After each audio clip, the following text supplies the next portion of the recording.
जी, अस्सलाम वालेकुम। कैसे हैं आप सब लोग? आई होप कि आप सब लोग बिल्कुल ठीक होंगे। तो आइए हम शुरू करते हैं अपना नॉवल और कंटिन्यू करते हैं। और नॉवल का नाम मैं एक बार आपको बताती चलूँ। नॉवल का नाम है गुनाहगार। इसको लिखा है ज़ीना शर्जील ने। और ये बहुत ही अच्छा नॉवल है। मुझे तो बहुत अच्छा लग रहा है। आप भी पढ़ें, आपको भी बहुत पसंद आएगा। और नॉवल शुरू करने से पहले छोटी-सी एक रिक्वेस्ट, प्लीज़ अगर आपको मेरा नॉवल पसंद आ रहा है तो मेरे नॉवल को लाइक कर दें, चैनल को सब्सक्राइब कर दें और बेल का जो बटन है वो लाज़मी प्रेस कर दें ताकि मेरी हर नई आने वाली वीडियो की नोटिफ़िकेशन आपको बर वक़्त मिल सके। तो आइए कंटिन्यू करते हैं। लास्ट हमने फिनिश किया था जहाँ पे। जी, अब हम आगे स्टार्ट करते हैं। मेरा बच्चा मेरी जान। सरवत रोती हुई बार-बार निहाल का चेहरा चूमकर खुदा का शुक्र अदा कर रही थी। अभी थोड़ी देर पहले ही नौफल और नमीर इसे घर लेकर आए थे। 2 माह लेटे रहने की वजह से वो फौरी तौर पर अपने हाथ-पाँव मूव नहीं कर पा रहा था। सरबत निहाल के बेडरूम में इसके बराबर में ही बैठी हुई थी। नौफल इजाज़त लेकर वहाँ से निकला। सरबत के कहने पर नमीर ने फरमान और इशरत के साथ बाकी रिश्तेदारों को भी निहाल के होश में आने की इत्तला दी। ये क्या बदतमीजी है, रास्ता क्यों रोका है मेरा, हटो सामने से। शांति नाइला की मेडिसिन लेकर वापस अपने घर जा रही थी तो अचानक इसके सामने जमशेद आ गया और इसका रास्ता रोककर खड़ा हो गया। गुटके की बदबू के साथ जमशेद की शक्ल देखकर शांति को मतली होने लगी।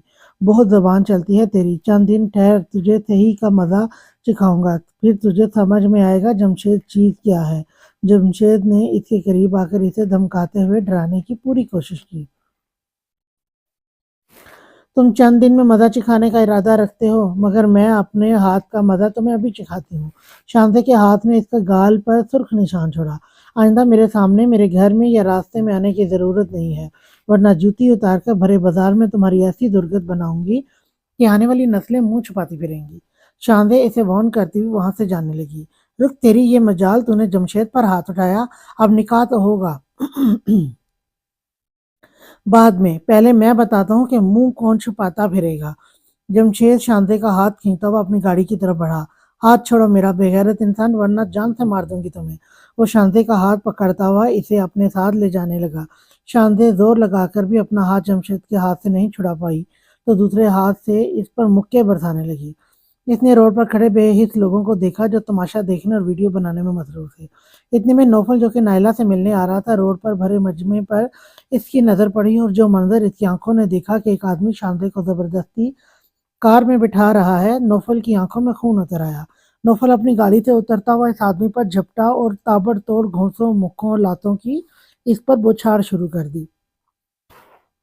अबे तू है कौन, मुझे नहीं जानता क्या? आधा शहर मुझसे डरता है। जमशेद अपने फटे हुए होंठ से खून साफ करता हुआ नौफल को बोला। आज के बाद आधा शहर तुझ पर हंसेगा। नौफल ने जमशेद के सीने पर लात मारी। वो नौफल की गाड़ी के आगे जाकर जा गिरा। नौफल ने इसे गिरेबान से उठाकर खड़ा किया और अपनी गाड़ी के बोनट पर इसका सर दे मारा। छोड़ मुझे, वो मेरी चचाजाद है, शादी होने वाली है मेरी इससे। जमशेद बुरी तरह जख्मी हो चुका था। वो निढाल होता हुआ बोला। इसके जुमले पर नौफल का हाथ हवा में ही ठहर गया। नौफल अब मजीद गुस्से से जमशेद को देखने लगा। नौफल के रुकने पर जमशेद को मोहलत मिली। वो नौफल को धक्का देकर अपनी गाड़ी छोड़कर भाग निकला।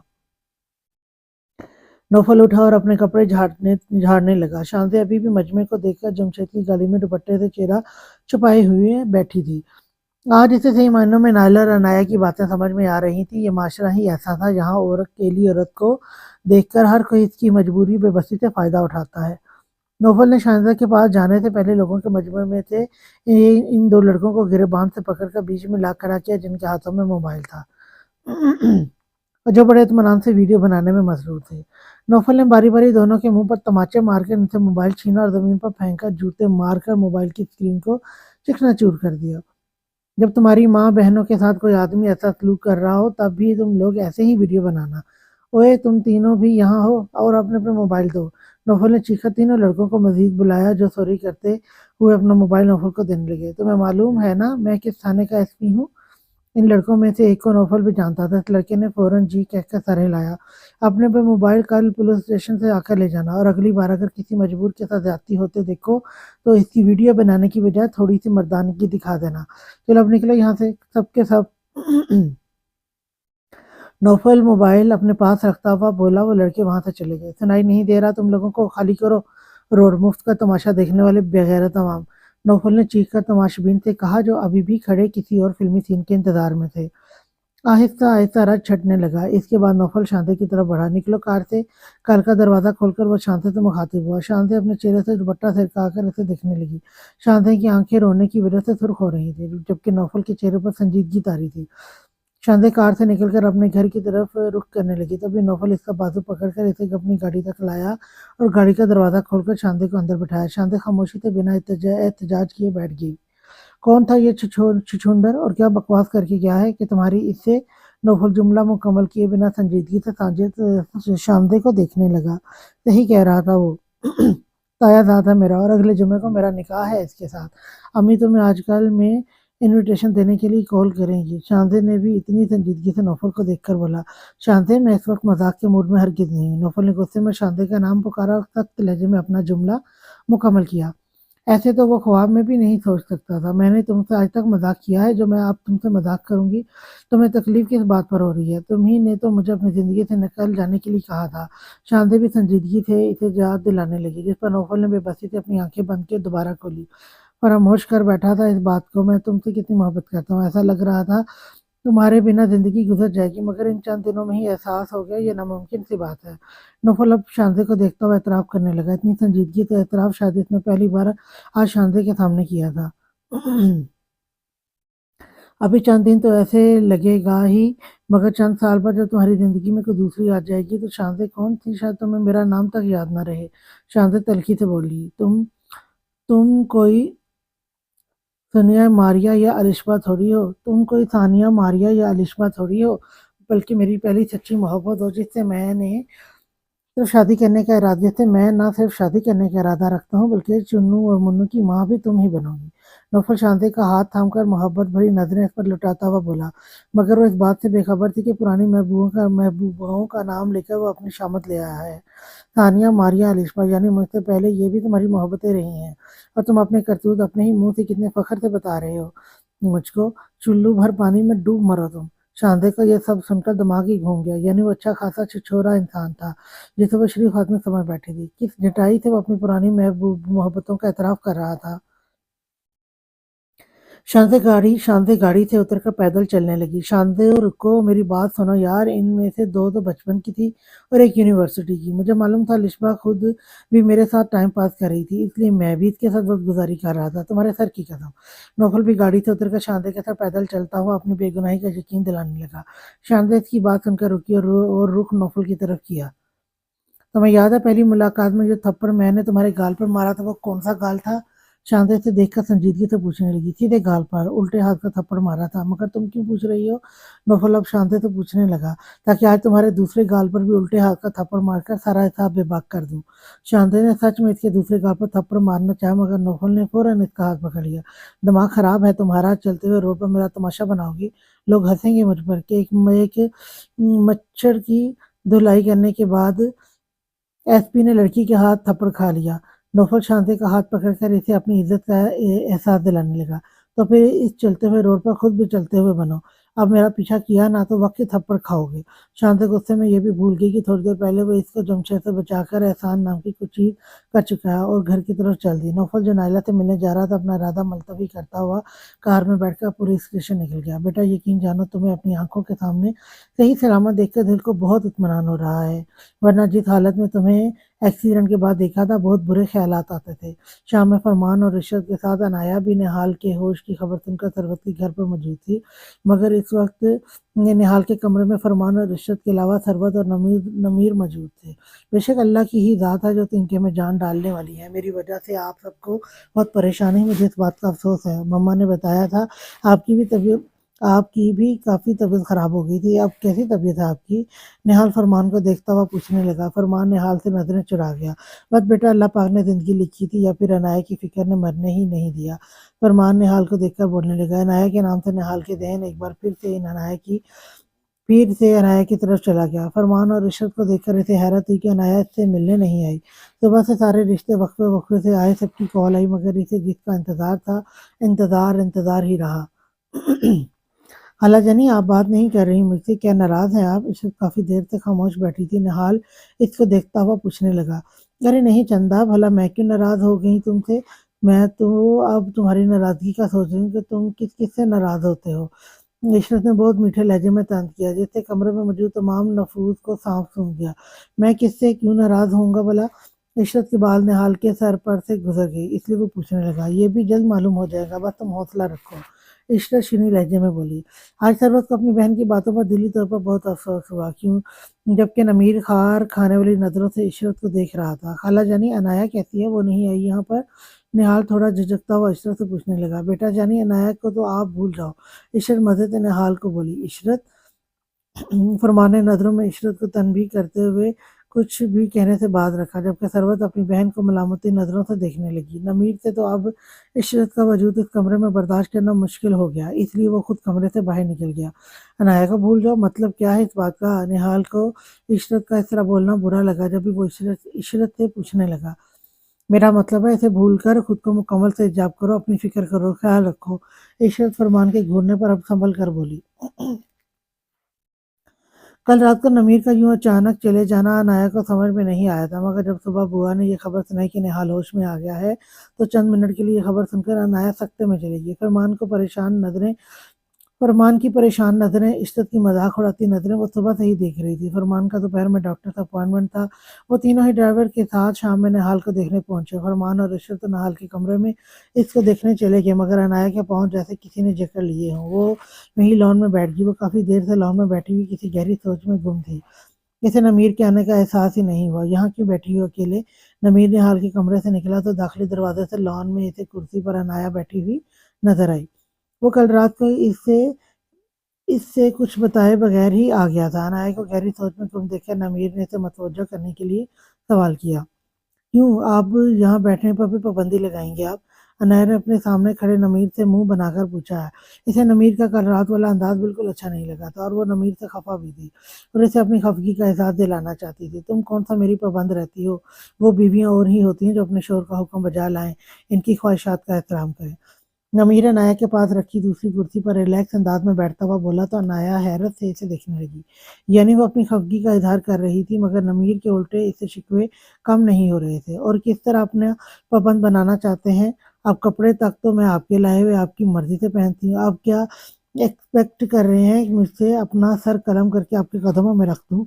अनाया को नमीर के ऊपर गुस्सा आने लगा। वो अपना गुस्सा जताती हुई बोली, मगर शायद सामने बैठे हुए शख्स को तो इसके गुस्से की परवाह ही कहाँ थी। वो अभी भी अपनी मुस्कुराहट जब्त किए अनाया ही को देख रहा था, जिस पर अनाया तब कर रह गई। बीवी मेरी हो तो कपड़े भी मेरी पसंद के ही पहनोगी, कोई एहसान थोड़ी कर रही हो मेरी जात पर।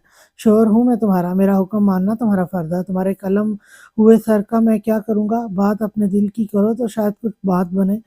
नमीरा नाया का नाजुक हाथ थामकर इसे देखता हुआ बोला, दिल के सौदे जबरदस्ती नहीं होते। नाया चिढ़ती हुई बोली, इसे मालूम था इन सब बातों का कोई जवाब नहीं है, अब इसे जिंदगी भी नमीर के साथ ही गुजारनी है, मगर जो चीज़ मेरी मलकियत में आ जाए मैं इसे अपनी दस्तरस से दूर जाने नहीं देता। नमीर ने संजीदगी से इसे जताने के साथ इसके हाथ पर दबाव डाला। अनाया शिकवा करती हुई निगाहों से इसे दिखने लगी। शायद वो इसे इंसान नहीं कुछ चीज समझता था, जो जोर जबरदस्ती से इसे हासिल कर ले। इन शिकवा करती निगाहों का मैं क्या मतलब समझूं? कल रात कौन सा कुछ हो गया था हमारे दरमियान जो यूं नाराजगी दिखा रही हो? नमीर ने जितनी बेबाकी से अनाया को देखते हुए सवाल किया, अनाया का चेहरा शर्मिंदगी से सुर्ख हो गया। कल रात वाला मंजर याद आने पर वो नजरें चुराए उठने लगी, मगर इसका हाथ अभी भी नमीर के हाथ में था, और गिरफ्त ऐसी जैसे अब वो इसे कभी भी नहीं छोड़ने वाला। कहाँ जा रही हो? नमीर की निगाहें इसके चेहरे से गर्दन पर गई।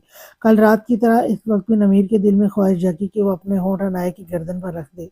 मामू जान को बुलाने के लिए काफी देर हो गई है, अब हमें वापसी के लिए निकलना चाहिए। अनाया नजरें मिलाए बगैर बोली, जैसे वो नमीर के दिल की ख्वाहिश से बाखबर हो। अजीब सा नहीं लगेगा तुम्हें अपने मामू जान और मामी को ये कहते हुए कि काफी देर हो गई है, अब आप लोगों को चलना चाहिए? नमीर ऐसे ही इसका हाथ पकड़े इसका चेहरा देखते हुए बोला, क्या मतलब है आपकी बातों? आपकी क्या मतलब है आपकी बात? वो दोनों अकेले थोड़ी जा रहे हैं, मैं भी इनके साथ जा रही होंगी, मैं भी इनके साथ जाऊंगी। आपकी बार वो नमीर को देखती हुई बोली, तुम कहीं नहीं जा रही हो, एक दिन ही काफी है, बाद में कभी मेरा मूड हुआ तो छोड़ दूंगा तुम्हें, मजीद एक दिन के लिए। नमीर के इतने आराम से बोलने पर अनाया सुलग कर रह गई। मैं अपना सारा सामान लेकर नहीं आई हूँ, मेरे कपड़े वहीं पर मौजूद हैं और मामू जान जब पूछेंगे कि मैं इनके साथ क्यों नहीं जा रही, तो मैं क्या बोलूँगी? अनाया को एक बार फिर इस पर गुस्सा आने लगा। तुम्हारे कपड़े कल ड्राइवर लेकर आ जाएगा और रही बात फरमान खालू की, तो इन्हें साफ कह देना मेरा शौहर मुझे वापस भेजने के मूड में नहीं। सिंपल। जमीर ने बड़े से पुरसकून अंदाज में इसके मसले का हल निकाला और खुद भी उठकर खड़ा हो गया। मैं आज सोफे पर ही सोऊंगी। अनाया गुस्से में अपना हाथ इससे छुड़ाती हुई बोली, कोशिश करके देख लेना। नमीर इसे चैलेंज करता हुआ घर के अंदर चला गया। अनाया फरमान के साथ वापस तो नहीं गई, मगर इसका मूड अच्छा खासा खराब हो चुका था। निहाल अभी भी उठ नहीं पा रहा था और सरवर मुस्तकिल निहाल के पास इसके रूम में ही बैठी हुई थी। इसने रात का खाना भी हमीदा से निहाल के कमरे में ही मंगवाया। क्या हुआ, खाने का मूड नहीं है क्या आज? नमीर अपने कमरे में आता हुआ अनाया से बोलने लगा, जो कि मोबाइल पर शांति से महव गुफ्तगू थी। मेरा मूड नहीं हो रहा, आप खा ले। अनाया कॉल काट कर मुंह बनाती हुई बोली, मैं यहाँ तुमसे खाना खाने का पूछने नहीं आया हूँ, उठो और चलकर मुझे खाना दो। नमीर अनाया को देखकर संजीदगी से बोला, जिस पर अनाया मजीद तप और नमीर तप गई और नमीर को घूरती हुई किचन में दाखिल हुई। वो अभी हमीदा से खाना निकालने का कहने ही लगी थी। हमीदा तुम जाओ, मामा से पूछो और किसी चीज़ की ज़रूरत तो नहीं? नमीर ने किचन में आकर बोला। अनाया ने नमीर को एक दफ़ा फिर खा जाने वाली नज़रों से देखा। खाना तुम टेबल पर रखो, अपना और मेरा। नमीर अनाया को बोलता हुआ चेयर खिसकाकर बैठ गया। अनाया ने खामोशी से टेबल पर खाना लगाया। तुम्हारी प्लेट कहाँ है? नमीर अनाया को देखता हुआ पूछने लगा। बताया तो था, मुझे खाना नहीं खाना। अनाया दोबारा मुंह बनाती हुई बोली। गुस्सा खाने से बेहतर है इंसान खाना खा ले, जल्दी से प्लेट लाओ। नमीर अब की बार नरमी से बोला, आपको क्या ज़रूरत है मेरी फिक्र करने की? आप अपना पेट भरें बस। अनाया नमीर को देखकर कहने लगी, काश इस वक्त खाला जानी यहाँ पर मौजूद होती और वो तुम्हारी चलती हुई ज़बान के नज़ारे मुलाखत फरमाती। खैर ये भी ठीक है, मुझे क्या ज़रूरत पड़ी है तुम्हारी फ़िक्र करने की? मुझे तो बस अपनी ज़रूरियात की परवाह करनी चाहिए। नमीर कंधे उचकाकर लापरवाही से कहता हुआ बोला। अनाया इसकी बात सुनकर पटकती हुई वहाँ से जाने लगी। अनाया नमीर की आवाज़ पर पलटकर वो इसे देखने लगी। तुम डिश का स्पून लाना भूल गई हो। ये खाना मैं अपने हाथ से निकालूंगा। नमीर ने बोलते हुए पूरी कोशिश की कि अपने चेहरे पर संजीदगी बरकरार रखे। अनाया इसको घूरती हुई किचन में वापस आई और स्पून लाकर डिश में डाला। और किसी चीज़ की ज़रूरत है आपको? अनाया नमीर को देखती हुई पूछने लगी। इसे मालूम था वो थोड़ी देर बाद फिर इसका नाम पुकारेगा। अनाया की बात सुनकर नमीर के चेहरे पर मुस्कुराहट रेंगी। फिक्र नहीं करो, अगर किसी भी चीज़ की ज़रूरत होगी तो तुम ही से तलब करूँगा। नमीर मोहब्बत लुटाने वाली नज़रों से इसको देखकर कहने लगा। अनाया दोबारा इसकी फ़ज़ूलियात का जवाब दिए बगैर वहाँ से जाने लगी। अनाया अपने नाम की पुकार पर दाँत पीसकर अनाया ने मुड़कर इसे देखा। पानी बिल्कुल ठंडा नहीं है, क्यूब डालो इसमें। नमीर बिल्कुल संजीदगी इख्तियार किया हुआ बोला और खाने में मसरूफ़ हो गया। अनाया फ्रिज की तरफ बढ़ी, ट्यूब निकालकर जग में डेली और वापस मुड़ने ही लगी। गिलास में भी पानी निकाल दो। नमीर नवाला चबाता हुआ मगन अंदाज में अनाया से बोला। अनाया ने शिद्दत से पानी का गिलास इसके सर पर मारने की अपनी ख्वाहिश को दबाते हुए गिलास में पानी निकाला और गिलास नमीर के करीब रखा। वो बेडरूम में जाने लगी। अनाया अनाया घूरती हुई दोबारा पलटी। अब क्या नया मसला निकल आया आपके साथ? अनाया झंझलाती हुई बोली। सैलेड नहीं है आज खाने में? नमीर बिल्कुल नॉर्मल अंदाज में इससे पूछने लगा। यकीनन हमीदा सैलेड निहाल के रूम में लेकर जा चुकी थी।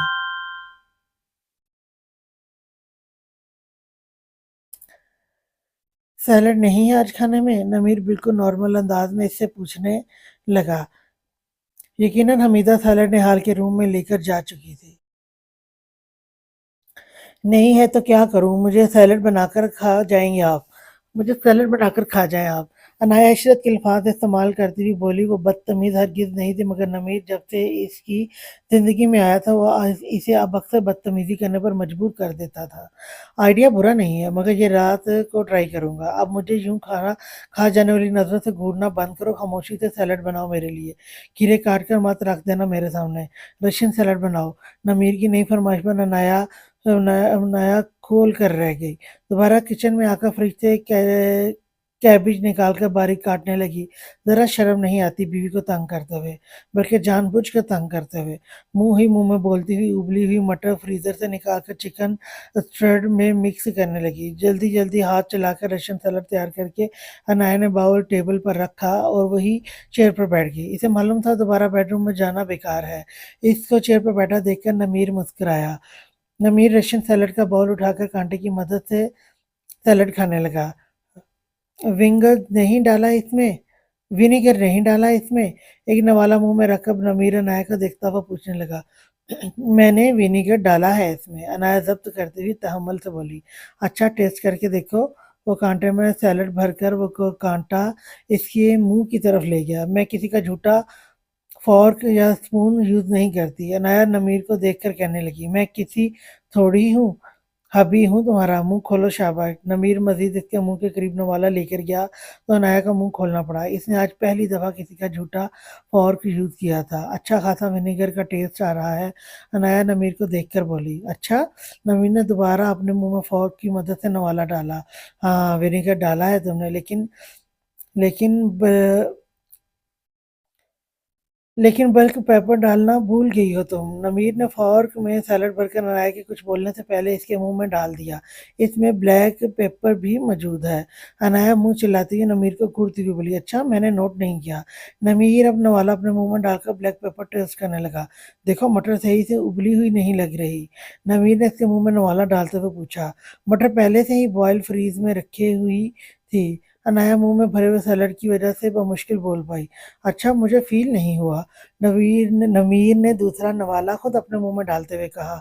इस तरह नमीर किसी न किसी चीज़ की कमी ज़ाहिर करता हुआ एक नवाला खुद अपने और दूसरा अनाया के मुँह में नवाला डाल देता। इस तरह खाना खाने के बाद वो निहाल के कमरे में गया तो अनाया ने सुकून का साँस लिया। इसमें कोई शक नहीं था वो अनाया के लिए कभी-कभी दूसरी इशरत साबित होता। अनाया बेडरूम में आकर अपना तकिया लेकर सोफ़े पर लेट गई। अब इसे नमीर के कमरे में आने से पहले सोना था और इसे अपनी नींद पर भरोसा था कि वो चंद मिनट में सो जाएगी। अभी वो सोने का सोच ही रही थी कि बेडरूम का दरवाज़ा खुला और नमीर रूम के अंदर आया। एक नज़र रूम में सोफ़े पर लेटी हुई अनाया पर डाली और अपने कपड़े लेकर ड्रेसिंग रूम में चला गया। नमीर चेंज करके वापस आया तो अनाया की पुश्त इसकी तरफ थी। वो इसे कुछ कहे बगैर रूम की लाइट बंद करके जाकर खुद बेड पर लेट गया और एलईडी ऑन करके चैनल बदलने लगा। ओहो! तो मेरी नींद ख़राब करने के लिए तेज़ आवाज़ में फ़िल्म देखी जा रही है, मगर ये शायद भूल चुके हैं मैं नींद की कितनी पक्की हूँ। मेरे कानों के पास कोई लाउड स्पीकर में भी बोले तो मुझे सोने में कोई मसला नहीं। अनाया दिल ही दिल में मुस्कुराती हुई खुद से मुखातिब हुई। वो वाक़ई थोड़ी देर में सो जाती, अगर एलईडी में से बादल गरजने, जन्नती कहकों के साथ रोने की आवाज़ें नहीं आती। अनाया का ज़हन अब स्क्रीन की तरफ चलती हुई मूवी की तरफ चला गया। नमीर शायद कोई हॉरर मूवी देख रहा था। डरावने म्यूज़िक के साथ बिजली कड़कने, जानवरों की आवाज़ें और बच्चे के रोने की आवाज़ों से अनाया को अब सोफ़े पर लेटे-लेटे खौफ़ आने लगा। क्यों डिस्टर्ब कर रहे हैं आप? बंद करें ना ये मूवी। अनाया ने सोफ़े से उठकर नमीर को देखते हुए कहा। Okay my dear wife. Anaya को हैरत हुई, इतनी बड़ी ताबेदारी थी, एक दफ़ा रिमोट उठाकर स्विच ऑफ कर दिया और खुद भी सोने के लिए लेट गया। अनाया को लगा अब इसे आराम से नींद आ जाएगी, मगर इसे महसूस हुआ जैसे नमीर बेड से उठा है। अनाया ने आँखें खोल कर देखा। क्या हुआ? क्या देख रहे हैं? अनाया ने इसे रूम की खिड़की से बाहर झाँकते हुए देखा तो तजस्सुस की आत्मा मजबूर होकर पूछने लगी। कुछ नहीं, मुझे ऐसा लगा जैसे यहाँ खिड़की में कोई खड़ा अंदर झाँक रहा हो। वहम होगा मेरा, कोई नहीं है। अब तुम्हारा काम नाम से सो जाओ। नबीर ने नॉर्मल अंदाज में अनाया का जवाब दिया और खुद बेड पर जाकर लेट गया, मगर अब भला अनाया आराम से कैसे सो सकती थी? सुनिए। अनाया सोफे से उठकर बैठी और नमीर को पुकारा। सुनाइए। नमीर ने इसी के अंदाज में पूछा। वो मैं कहना चाह रही थी कि एक दफ़ा आप कमरे से निकलकर पूरे घर का चक्कर लगा लें, ज़रा तसल्ली हो जाएगी। अनाया ने आजिज़ाना अंदाज इख्तियार करके नमीर से गुजारिश की। और मेरे कमरे से निकल कर जाने के बाद कोई कमरे में आ गया तो? नमीर ने बेड पर लेटे-लेटे अनाया को बगैर देखे बगैर कहा। अल्लाह ना करे, कैसी बातें कर रहे हैं आप? नमीर के बोलने पर वो पूरी जान से लरज़ गई और अब बेबसी की इंतहा ये थी कि इसे नींद आ रही थी, मगर खौफ के मारे वो सो नहीं पा रही थी। थोड़ी-सी बहादुर बनो यार, तुम तो ऐसे डर रही हो जैसे कोई बदरू अभी सोफ़े के नीचे से निकल कर आ जाएगी और तुम्हें अपने काबू में कर लेगी। नमीर के बोलने की देर से अनाया सोफ़े से छलांग लगाकर दौड़ती हुई बेड पर आई। क्यों कर रहे हैं आप मेरे साथ ऐसा? रहम नहीं आता आपको मुझ पर? आपको अंदाज़ा है ना मैं एक वक़्त भूख बर्दाश्त कर सकती हूँ मगर नींद नहीं। अनाया ने नमीर के सीने में मुँह छुपाकर रोना शुरू कर दिया। तुम तो बड़ा रहम खाती हो मुझ पर, बड़ा तरस आता है अपने शौहर पर। अब रोना बंद करो, मेरी बीवी हो तुम। अपने अलावा किसी दूसरे को तुम्हारे पास फटकने भी नहीं दूँगा। अनाया का सर इस वक़्त नमीर के सीने में पर था, जबकि नमीर ने एक हाथ अनाया की कमर के गिर्द लपेटा हुआ था और अपने दूसरे हाथ से अनाया के बालों में उँगलियाँ फेर रहा था। नमीर मुझे नींद आ रही है, इस वक्त मैं सोना चाहती हूँ। अनाया की आवाज़ वाकई नींद में डूबी हुई थी। तो रोका किसने है मेरी जान? सो जाओ, मैं पूरी कोशिश करूंगा तुम्हारी नींद खराब ना हो। नमीर ने अनाया का हाथ अपने सीने से हटाकर अपने गिर्द लपेटते हुए कहा। चंद मिनट बाद नमीर को महसूस हुआ अनाया गहरी नींद में जा चुकी है। वो इसके सीने पर सर रख कर सो चुकी थी। नमीर का दायां हाथ जो आधा अनाया के नीचे दबा हुआ था वो सुन्न हो चुका। नमीर ने बाएं हाथ से अपने तकिए के बिल्कुल करीब दूसरा तकिया रखा। अब वो अनाया को इस तकिए पर लिटाने लगा। तकिए पर अनाया का सर रखने के बाद अब वो झुककर अनाया का चेहरा देखने लगा। सोते हुए वो इसे कोई डरी सहमी बच्ची लग रही थी। नमीर ने अनाया के माथे पर अपने होंठ रखे। नमीर अपनी जगह पर लेटने लगा तो इसे अपनी टी शर्ट पर खिंचाव महसूस हुआ। नमीर ने झुककर अपनी सीने पर देखा तो मुस्कुराहट इसके लबों को छू गई। अनाया ने सोते में इसकी शर्ट पकड़ी हुई थी। शायद वो बुरी तरह डर गई थी।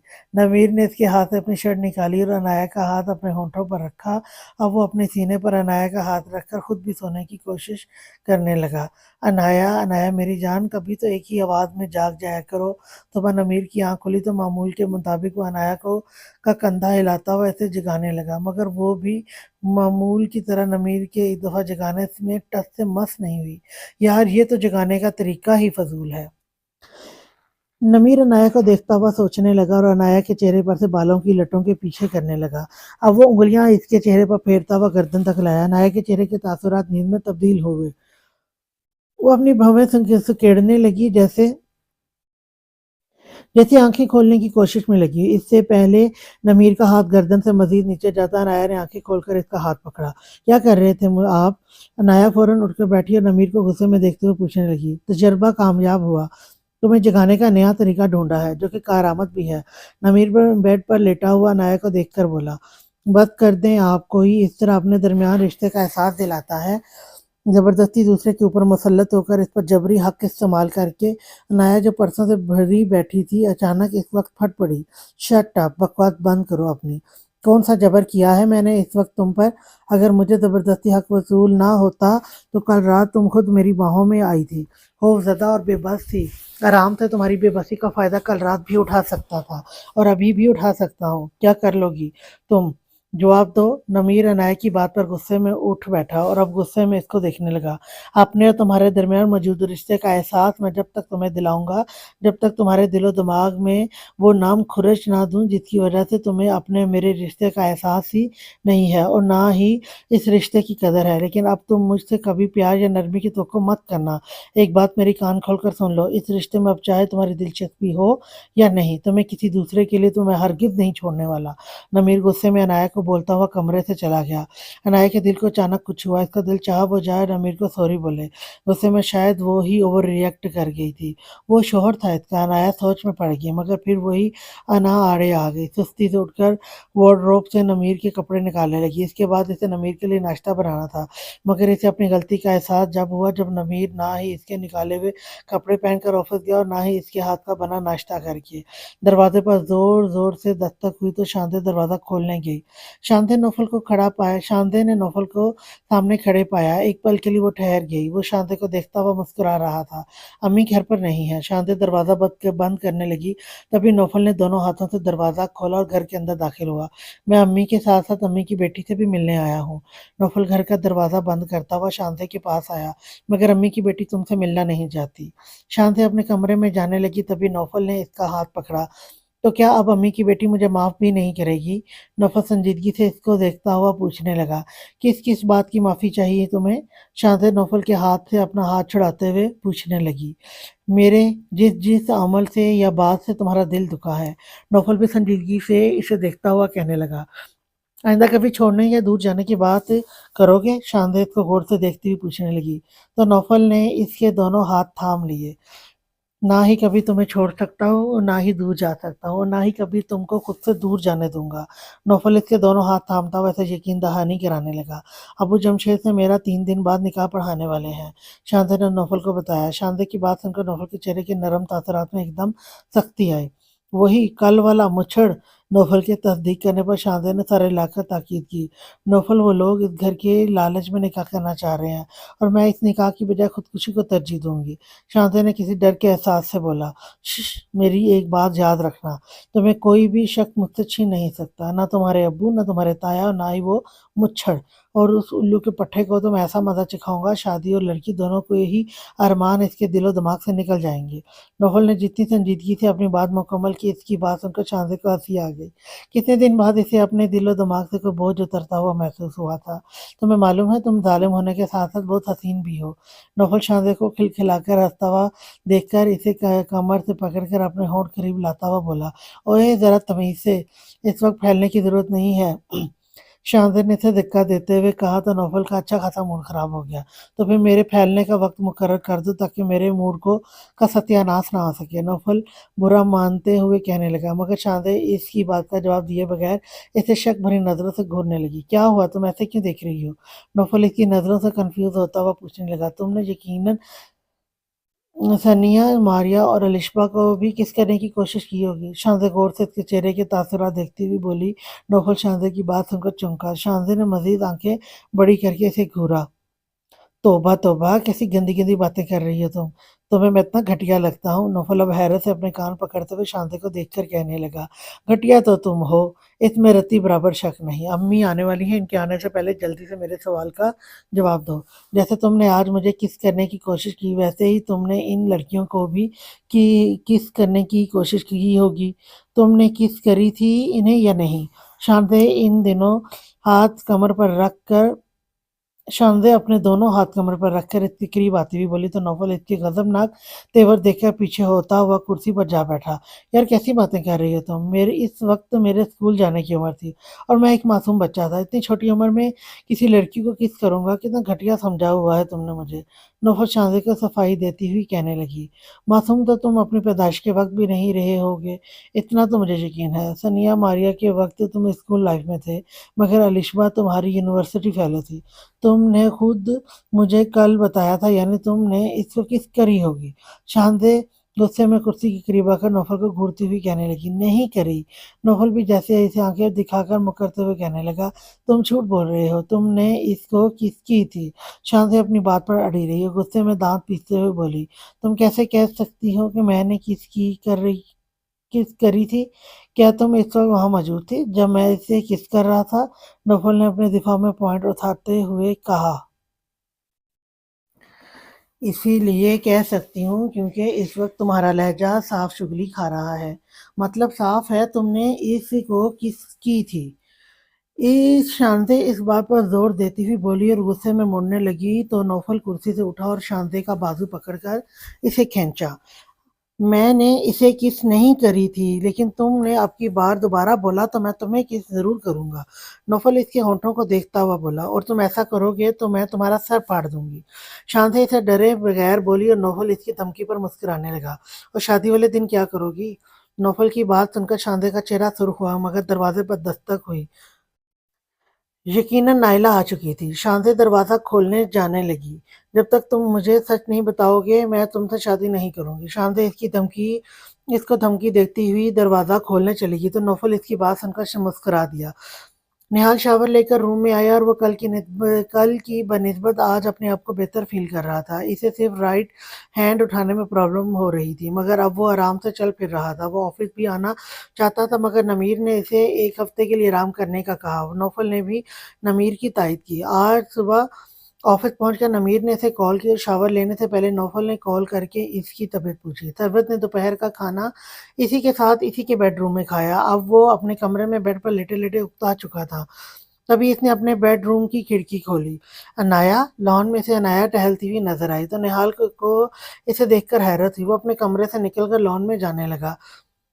आज सुबह इसके और नमीर के दरमियान जो तलख़ कलामी हुई, अनाया ऐसा नहीं चाहती थी। इसने अपनी ज़िंदगी में किसी को चाहने या मोहब्बत करने का सोचा नहीं था। जब इसके लिए निहाल का रिश्ता आया आया तब भी वो हैरत ज़दा थी। इसने निहाल को लेकर कभी ऐसा नहीं सोचा था। वो दोनों तो एक-दूसरे से मुख़ातिब भी ना होने के बराबर होते थे, मगर निहाल से मंगनी के बाद इसने निहाल के बारे में सोचना शुरू किया। क्या थी वो एक आम-सी लड़की। हर आम लड़की की तरह वो भी निहाल के साथ अपनी बाकी की ज़िंदगी गुज़ारने का सोचने लगी। इसे लगा निहाल से इसकी शादी हो गई तो इसकी ज़िंदगी सहल हो जाएगी। हर वक़्त की नफ़रत और हकारत भरी नज़रों से इसकी जान छूट जाएगी। मगर फिर क्या हुआ? इसके साथ निहाल के एक्सीडेंट और इशरत के इसको कोसने पर अनाया को यकीन होता चला गया शायद इशरत ठीक कहती है। वो थी ही मनहूस, सबकी ज़िंदगियाँ निगलने वाली। अनाया इस रात बहुत रोई, जहाँ इसने फरमान की ज़िंदगी की दुआ माँगी, साथ अपने लिए भी मौत की दुआ माँगी थी। मगर दूसरी सुबह इसके लिए एक और इम्तिहान खड़ा खड़ी थी मगर दूसरी सुबह इसके लिए एक और इम्तिहान लेकर खड़ी थी। जब फरमान ने इसे अस्पताल में बुलाकर नमीर से शादी का बताया तो फरमान की आँखों में बेबसी और लहजे में इल्तिजा को देखकर वो सर झुका गई। मगर नमीर, वो निहाल की जगह इसके छोटे भाई का तस्वुर कैसे कर सकती थी भला, और वो नमीर के बारे में कैसे सोच सकती थी? वो इसे मनाल के साथ देखती आई थी। जब इससे की नमीर से शादी हो गई, इसे लगा नमीर भी इसकी तरफ मुतवज्जो नहीं हो सकता। आखिर को वो भी तो मनाल से प्यार करता था, इसने भी तो मनाल के साथ ख्वाब देखे होंगे। मगर नमीर को अपने सामने एक नए रूप में देखकर वो परेशान थी। इसका दिल और दिमाग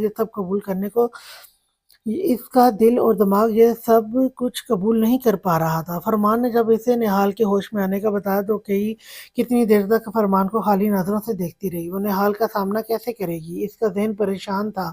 मगर आज सुबह नमीर को अपने इतने करीब देख कर इस अपने ऊपर इसके हाथ का लम्स महसूस करके वो बुरी तरह फट पड़ी।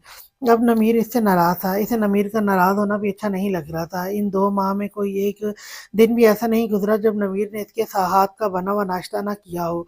इसे भी नमीर का नाश्ता बनाने की आदत हो गई थी। आज नमीर ना ही इसके हाथ का ना बना नाश्ता करके गया और ना ही इसके निकाले गए कपड़े पहनकर ऑफ़िस गया, तो अनाया को बिल्कुल भी अच्छा महसूस नहीं हो रहा था। इसने आज दोपहर में ख़ास तौर पर अपने हाथ का बना हुआ खाना ड्राइवर के हाथ नमीर के लिए ऑफ़िस भेजा।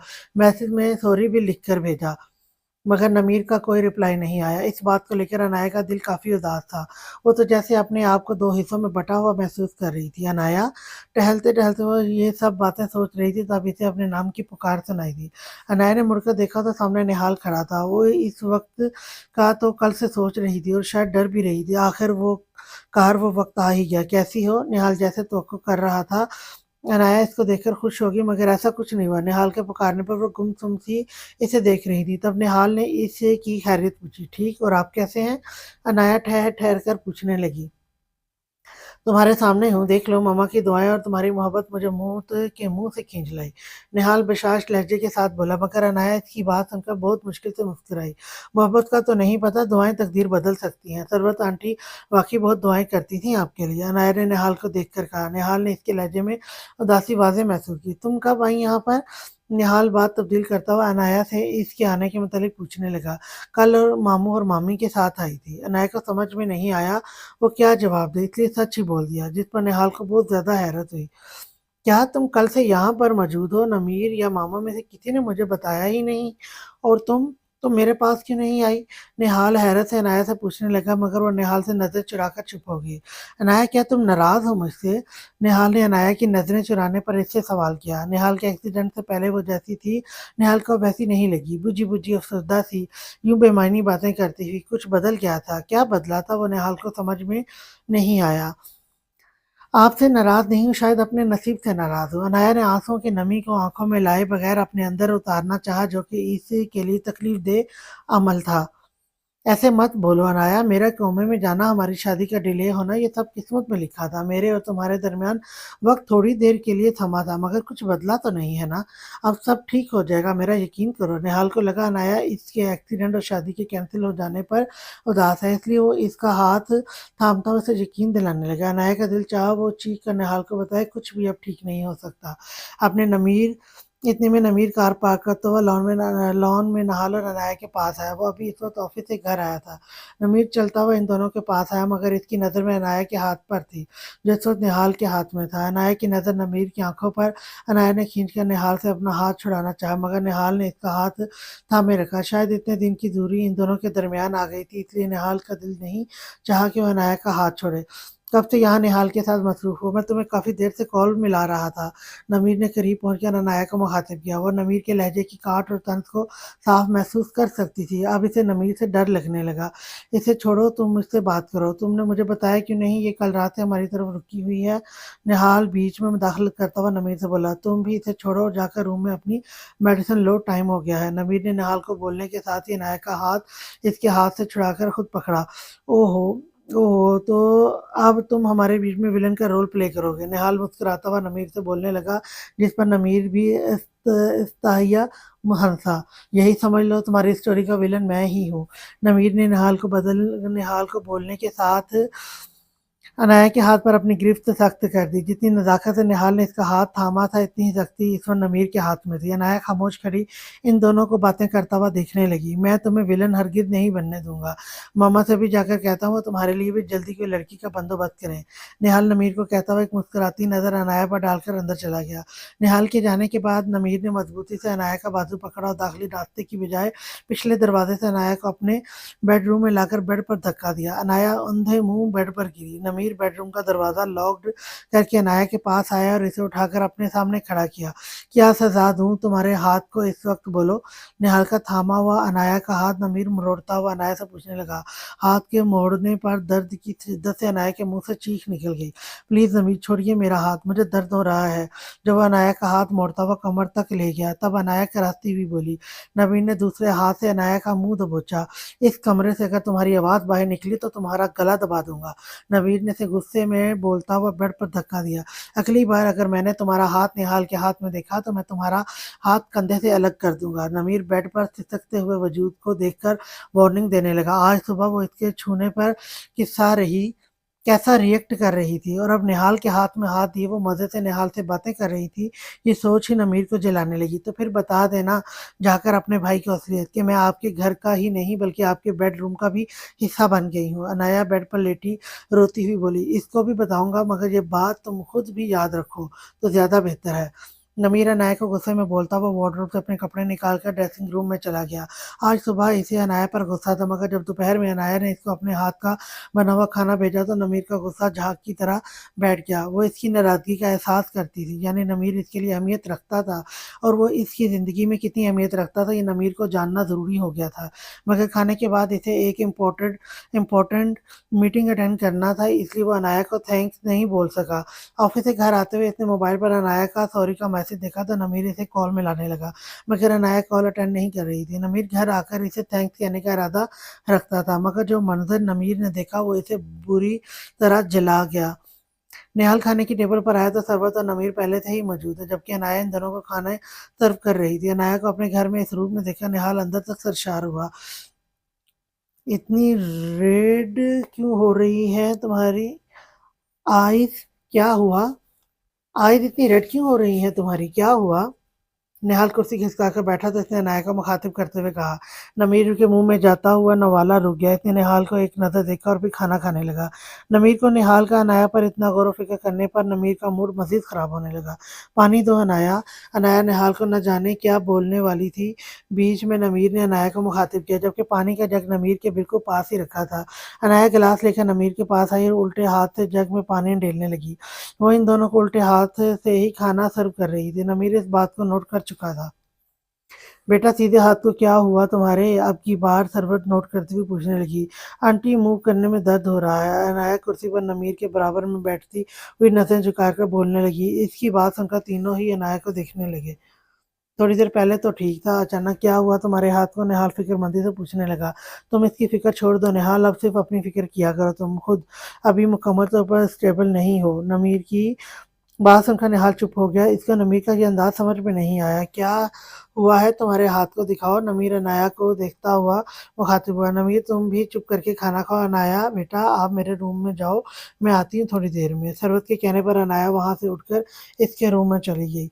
नमीर ने इसका हाथ इतनी जोर से मरोड़ा था कि इसे हाथ को हरकत देने में तकलीफ हो रही थी। अभी दूसरा दिन था निहाल को होश में आए हुए मगर अनाया को अपनी मिट्टी पलीद होती नजर आ रही थी। आज इसे अपने मामू जान के फैसले पर जी भर के रोना आ रहा था।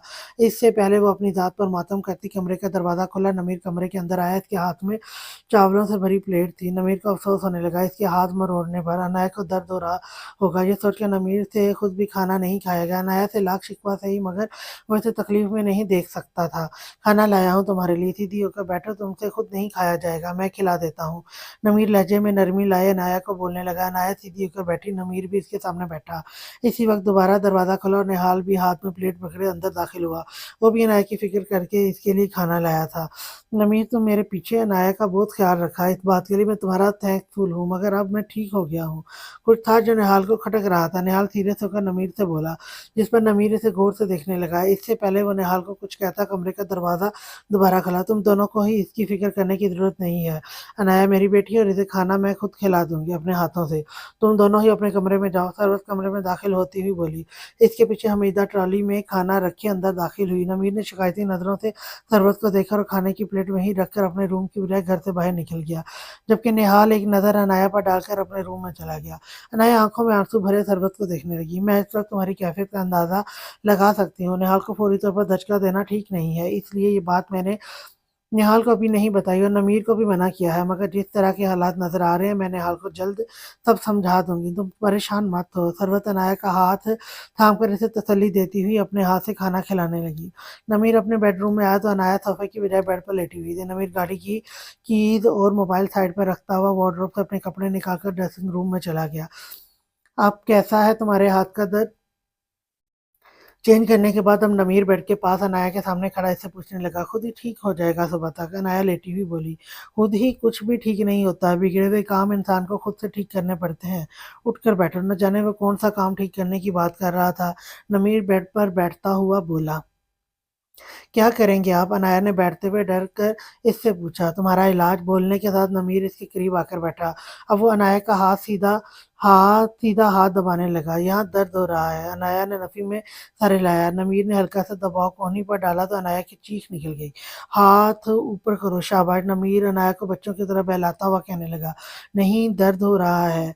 अनाया को रोना आने लगा, मगर नमीर की आंखें दिखाने पर वो आहिस्ता से हाथ उठाने की कोशिश करने लगे। नमीर ने अचानक इसका हाथ पकड़कर झटके से ऊंचा किया और दूसरा हाथ अनाया के चीखने से पहले मुंह पर रखा। इस घर की दीवारें साउंड प्रूफ नहीं है। नमीर अनाया के कान में कहता हुआ बेड से उठा। मूव करो हाथ। नमीर इसको दोबारा हुक्म देता हुआ बोला, मगर अब की बार हाथ उठाने पर अनाया को तकलीफ नहीं हुई। आप इतने जालिम हो सकते हो, मुझे अंदाजा नहीं था। अनाया शिकायती अंदाज में बोलती हुई बेड पर लेट गई। मेरी भी तुम्हारे बारे में कुछ ऐसी ही सोच है। नमीर कमरे की लाइट बंद करता हुआ बेड पर लेट कर बोला। सुबह नमीर की अलार्म से आंख खुली। पहले इसने हाथ आगे बढ़ाकर अनाया को जगाना चाहा, मगर कुछ सोचकर इसे उठाने का इरादा तर्क किया और वॉशरूम चला गया। ड्रेस अप होकर जब वो ऑफिस जाने के लिए रेडी हुआ तो एक नज़र अनाया पर डाली, जो अभी भी गहरी नींद में सो रही थी।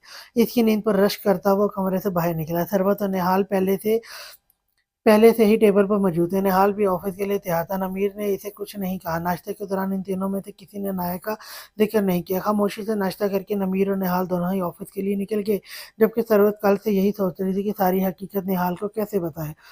कौन? डोरबेल की आवाज़ पर नायला ने पूछने के साथ दरवाज़ा खोला। वो अपने सामने इजाज़, इसके दो भाई भावज जमशेद और काजी को देखकर हक धक रह गई। दरवाजे पर ही खड़ा रखना है या अंदर आने का रास्ता भी देना है? जमशेद बदतमीजी से बोलता हुआ घर के अंदर दाखिल हुआ तो नाचार नायला को रास्ता देना पड़ा। बारी बारी सब घर के अंदर दाखिल हुए। नायला का दिल बैठने लगा। जुम्मा तो कल है ना? नायला ने इजाज की भाभी की तरफ देखते हुए कहा। वो लोग काजी समेत एक दिन पहले ही आ गए थे। यकीनन इनका आज निकाह का इरादा था। नौफल ने कल ही इसे इत्मीनान दिलाया था कि ऐसा कुछ नहीं होगा और वो बेफिक्र हो जाए। हमारी बात कोई हदीस का दर्जा रखती है। अगर एक दिन पहले निकाह हो जाएगा तो कौन सा दुनिया का निज़ाम बदल जाएगा। और अच्छे कामों में देर कैसी? इजाज़ की भावज नाइला को देखकर चमक कर बोली। शान से कहाँ है? जाओ इसे बताओ कि तैयार हो जाए अभी और इसी वक्त इसका निकाह निकाह है जमशेद से। अच्छा। इजाज़ नाइला को देखता हुआ बोला। वो अफसोस भरी नज़र इजाज़ पर डालकर शांति के कमरे में चली गई। क्या हुआ? आप इतना घबराई हुई क्यों हैं?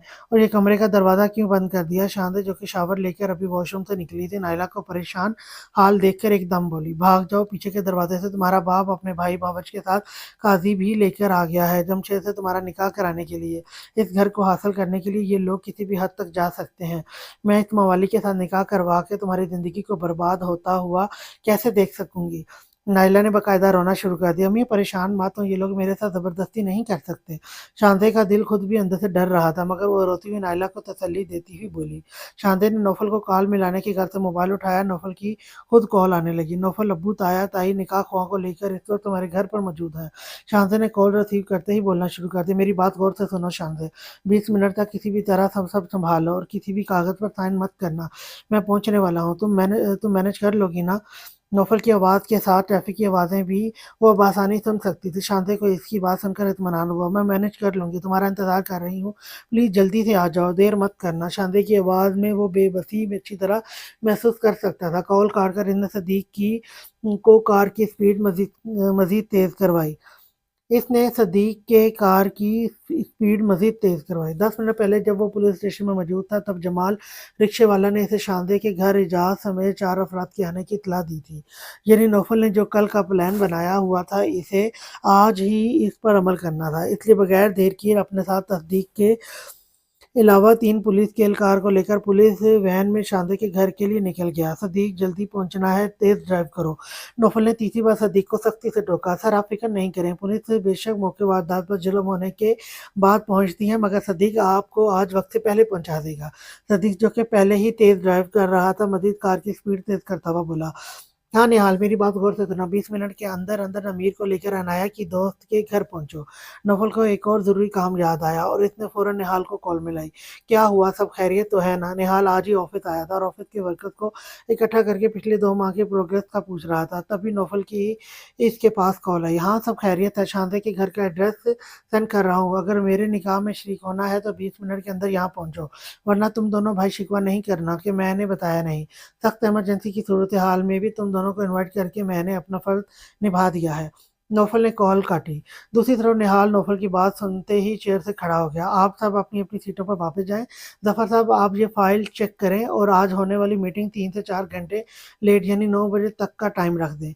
निहाल अपना ह हैंग किया हुआ कोट पहनते हुए मैनेजर को हदायत देता हुआ गाड़ी की चाबी और मोबाइल उठाकर बाहर निकला। कार में बैठकर वो नमीर को नौफल की कार के बारे में बताने का इरादा रखता था। नमीर इस वक़्त ऑफ़िस के काम के सिलसिले में आउट निकला हुआ था। "अरे! अंदर से दरवाज़ा बंद करके क्यों बैठ गई हो तुम दोनों माँ-बेटी? खोलो दरवाज़ा, वरना अभी जमशेद को बुलाती हूँ।"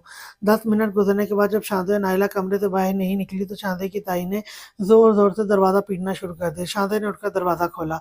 "आराम से, क्या तोड़ना है दरवाज़े को?" शांति अपनी ताई को देखकर बोली। आँखें नीचे करके अदब से बात कर। आज से तेरी ताई के साथ-साथ तेरी सास भी कहलाऊँगी। ज़्यादा अकड़ दिखाई ना, तो चुटिया में बल देकर माफ़ी मँगवाऊँगी तुझसे।" शांति की ताई अपने भारी भरकम वजूद के साथ निकाह से पहले ही इन दोनों माँ-बेटी को अपनी बातों से डराने का इरादा रखती हुई बोली। अदब से इनसे बात की जाती है जो अदब के मायनों से बाखबर हों, मगर आप और आपकी फ़ैमिली का इस लफ्ज़ से दूर-दूर तक कोई ताल्लुक नहीं।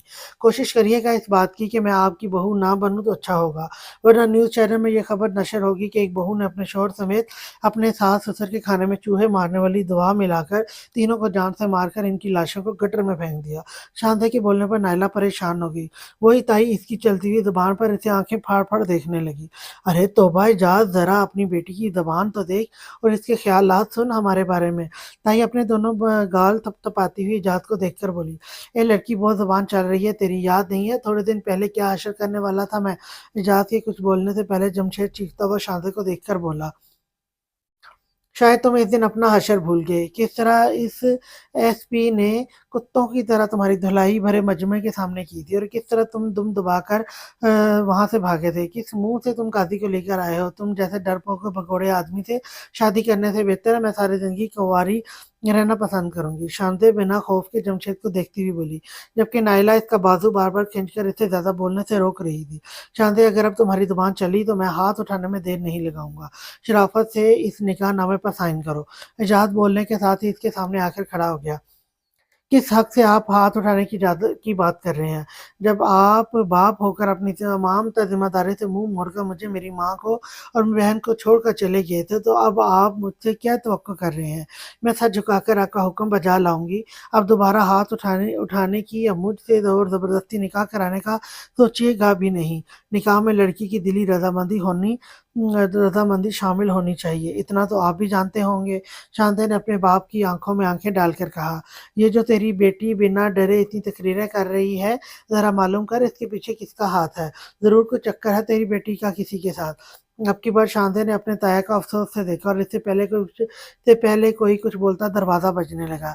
इस वक़्त कौन आ गया? "ए मौलवी जल्दी से निकाह पढ़वा, ये दरवाज़ा अब निकाह के बाद ही खुलेगा।" एजाज़ का भाई बोला।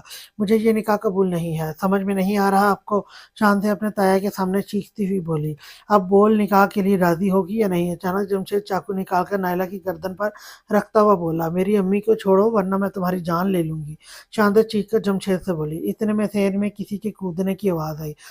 सबकी तवज्जो सेन की तरफ मंतमल हुई। सेन में कूदने वाले ने बाहर का दरवाज़ा खोला तो घर के अंदर पुलिस दाखिल हुई। क्या तमाशा लगा रखा है तुम लोगों ने यहाँ पर?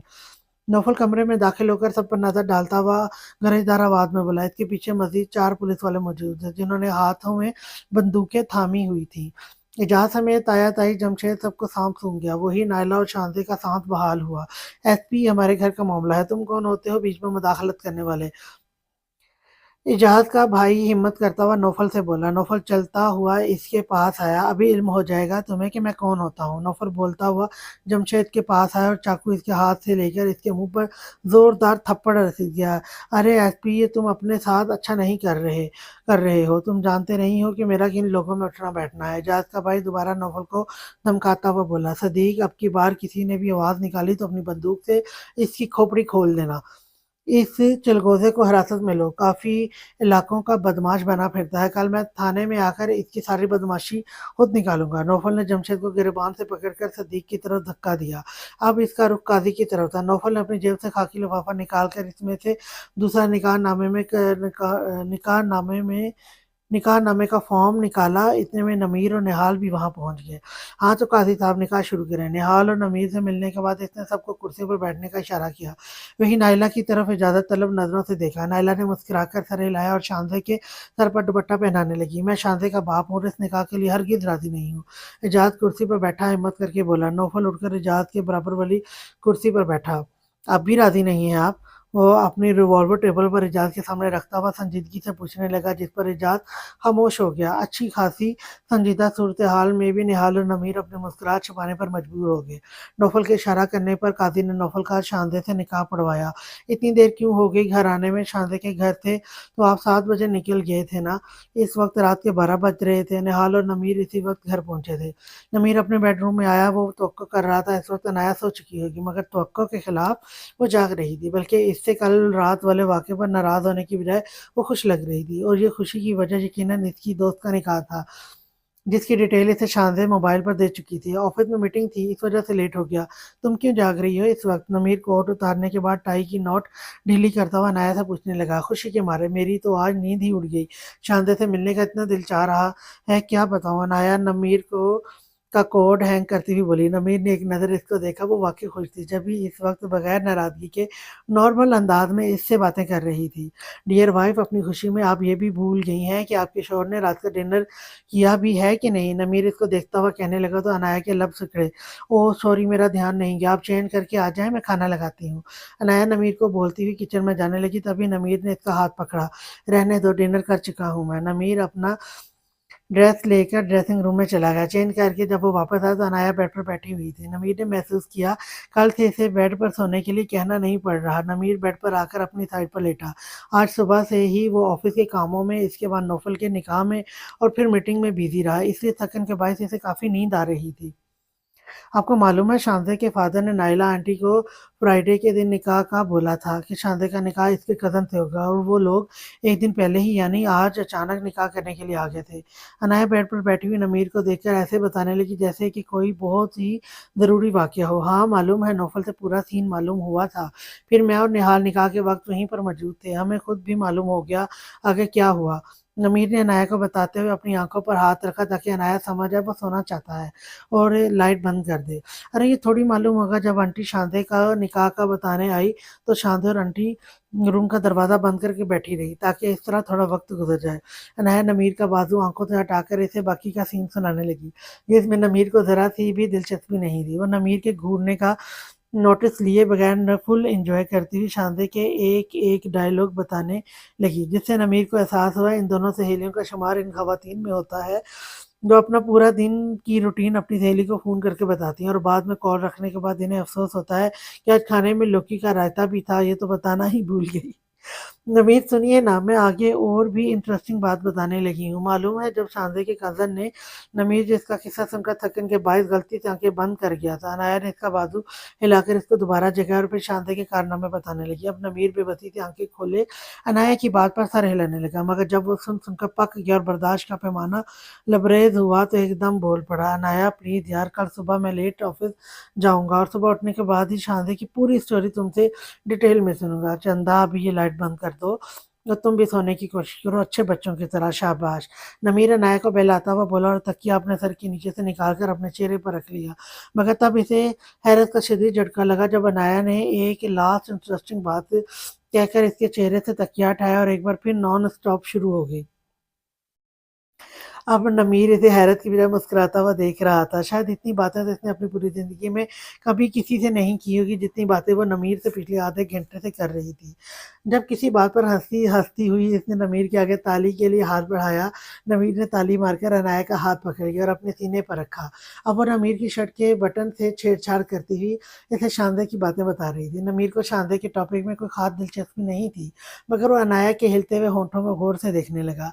अब अनाया की बातें इसे समझ नहीं आ रही थी, बल्कि गौर से वो इसके होंठों की शेप देखने में मसरूफ़ था। एकदम नमीर के दिल में एक ख़्याल आया, वो अपने ख़्याल को हकीकत का रंग देने के लिए अचानक उठकर बैठा। अपना एक हाथ अनाया की कमर के गिर्द हायल करके दूसरे हाथ से इसका इसका जूड़ा पकड़कर अपने होंठ वो अनाया के होंठों पर रखता हुआ वो इसे बेड पर लिटाकर खुद इस पर झुक चुका था। अनाया जो बड़े मगन अंदाज में नमीर के तासरात नोट किए बगैर इसे शानदार की बातें बताने में मसरूफ़ थी। अचानक होने वाली कार्रवाई पर पहले तो हैरत से इसकी आँखों की पुतलियाँ फैलती चली गईं और जब नमीर ने इसे बेड पर लिटाया तब वो अपनी आँखें ज़ोर से बंद कर चुकी थी। कमरे ना होने वाली माना-ख़ैज़ खामोशी का दौरान जब तवील हुआ तो अनाया को लगा नमीर अगर इससे दूर नहीं हुआ तो वो साँस नहीं ले पाएगी। तब अनाया ने नमीर की शर्ट का मज़बूती से पकड़ा हुआ कॉलर छोड़कर इसे के सीने पर हाथ रखकर इसे पीछे हटाना चाहा, जिसके लिए नमीर अभी हरगिज़ तैयार नहीं था। बल्कि अनाया के पीछे हटने से नमीर के अंदाज़ में मज़ीद शिद्दत आ गई। जब अनाया ने अपने नाज़ुक हाथों से नमीर के बाजू पर मुक्के मारने शुरू किए तब नमीर इस पर तरस खाकर उठ बैठा और एक लंबा साँस खाच किया।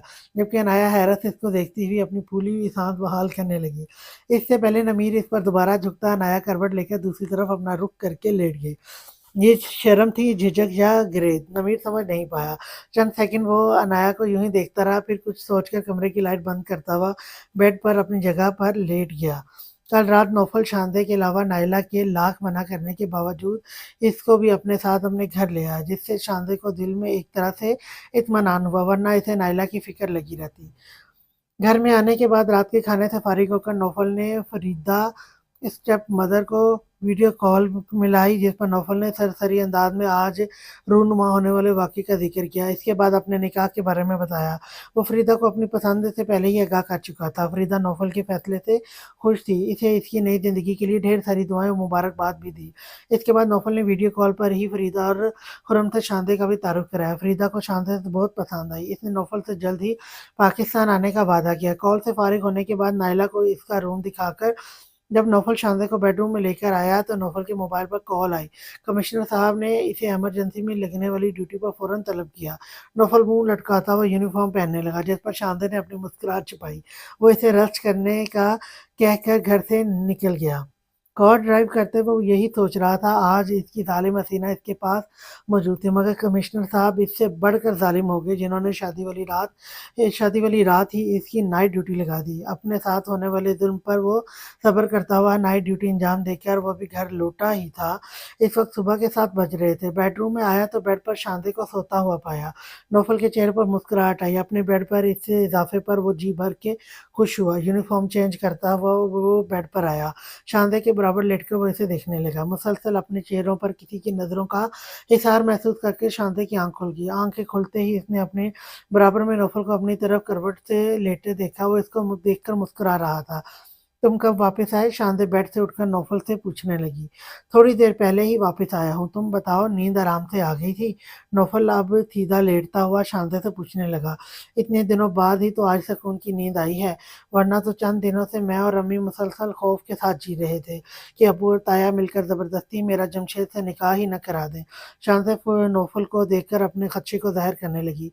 तभी नौफल ने इसका हाथ अपने हाथ में लिया। मेरे होते हुए ऐसा मुमकिन हो सकता था?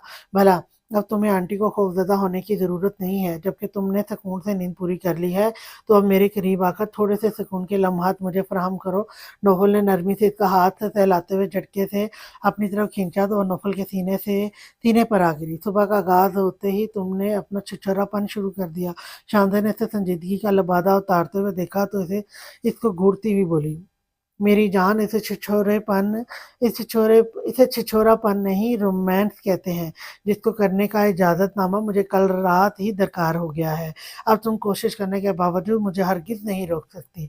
नौफल शांति को अपने इज़हार में लेता हुआ इसे बेड पर लेटाकर इस पर झुकता हुआ बोला, ऐसा कुछ भी करने से पहले एटलीस्ट तुम्हें मुझसे माफ़ी माँगनी चाहिए। नौफल जो शांति की गर्दन पर झुकने लगा था, इसकी बात सुनकर हैरत से इसे देखने लगा। माफ़ी? मगर किस बात की? नौफल हैरत-ज़दा होकर शांति से पूछने लगा। मुझसे पहले तुम इस लिशबा को किस कर चुके हो? शांति ने टिका कर इसे ताना मारा। यार तुम तो ज़ालिम हसीना से ज़ालिम बीवी बन चुकी हो। तुम्हें इस वक़्त मेरे जज़्बात का थोड़ा-सा एहसास करना चाहिए और तुम ऐसी सिचुएशन में मुझे लिशबा के ताने मार रही हो। नौफल ने मासूम शक्ल बनाकर इसे एहसास दिलाया। इसे पछतावा होने लगा क्यों इसने अपने पुराने अफ़ेयर्स का शांति को बताया। बचपन से ही तुम्हारे करतूत ऐसे हैं कि तुम्हें ताने दिए जाएँ। ऐसा तो कुछ भी नहीं कहा मैंने, सिंपल माफ़ी माँगने को कहा है। शांति सीरियस होके बोली जैसे अब यही इसके लिए अहम मौज़ू था। मैं माफ़ी माँगूँ ही क्यों जब मैंने किस की ही नहीं, किस तो मैं अब तो मैं करूँगा। नौफल दोबारा मुकरता हुआ अपने होंठ शांति के गाल पर रख चुका था। शांति इसकी हरकत पर एकदम सिटपटाई। अगर किस नहीं की थी, तो तुम इस तरह मुस्कुराहट क्यों छुपा रहे हो? अब मुझे पहले ये बात बताओ, वरना मैं तुम्हारी ज़िंदगी भर इस बात के ताने देती रहूँगी। शांति इसके हिसार में बिना खौफ के बोली, किस नहीं की थी मेरी जान, सिर्फ़ इसे किस करने की ख़्वाहिश ज़ाहिर की थी। नौफल हार मानता हुआ अब थके अंदाज़ में बोला, फिर? शांति ने तजस्सुस से पूछा, फिर ये कि इसने कहा अगर दम है, तो अपनी ख़्वाहिश पूरी करके दिखाओ। नौफल पेशेमान होकर बोलने लगा और उठकर बैठ गया। फिर? शांति भी उठी और अपना गुस्सा ज़ब्त करती हुई पूछने लगी। फिर ये कि मैं खुश होता हुआ जैसे इसके करीब अपना चेहरा लाया, इसने बिल्कुल तुम्हारे वाले स्टाइल में उल्टे हाथ का मेरे सीधे गाल पर थप्पड़ खींच के मारा और थप्पड़ खाने के बाद वो हमेशा मुझे बहनों की तरह लगने लगी। जबकि तुम्हारा थप्पड़ खाकर मैंने इसी दिन तुम्हें बहन बनाने की बजाय अपने चुन्नू-मुन्नू की माँ बनाने का फैसला किया। मैं कसम खाकर कह रहा हूँ, एक-एक लफ्ज़ सच बोला है और इस लिशबा के थप्पड़ वाली बात तो मैंने निहाल और नमीर को भी नहीं बताई। सिर्फ़ आज पहली दफ़ा तुम्हें ही बता रहा हूँ। किस मैंने कभी भी लड़की को नहीं की, आज पहली दफ़ा तुम्हें यानी अपनी बीवी को की है। नौफल बिल्कुल मासूम बच्चों की तरह शांति के सामने अपना एतराफ़-ए-जुर्म करने वाले स्टाइल में राज शेयर करने लगा, जिस पर शांति को हँसी आ गई। अब तो एक और किस कर लो ना, इजाज़त है? वो शांति को लिटाकर इस पर झुकता हुआ बोला। शांति के कुछ बोलने से पहले अपने होंठ इसके होंठों पर रख चुका था। नौफल बस अब हटो पीछे। शांति इसकी बेबाकी पर ब्लश करती हुई बोली। मगर अब नौफल इसके सीने के इसकी सुनने के हरगिज़ मूड में नहीं था। इसलिए छोटी-छोटी गुस्ताखियाँ करने के बाद अब वो पूरा-पूरा मनमानी पर उतर आया था। शांति को भी अंदाज़ा हो गया अब इसे रोकने या मना करने से कोई फ़ायदा नहीं। इसलिए वो अपनी दिली आमादगी से अपना आप अपने शौहर को सौंपने के लिए तैयार हो गई। आज के लिए इतना ही। अब नेक्स्ट एपिसोड लेकर मैं कल फिर आपकी खिदमत में हाज़िर होंगी। तो तब तक के लिए अल्लाह हाफ़िज़।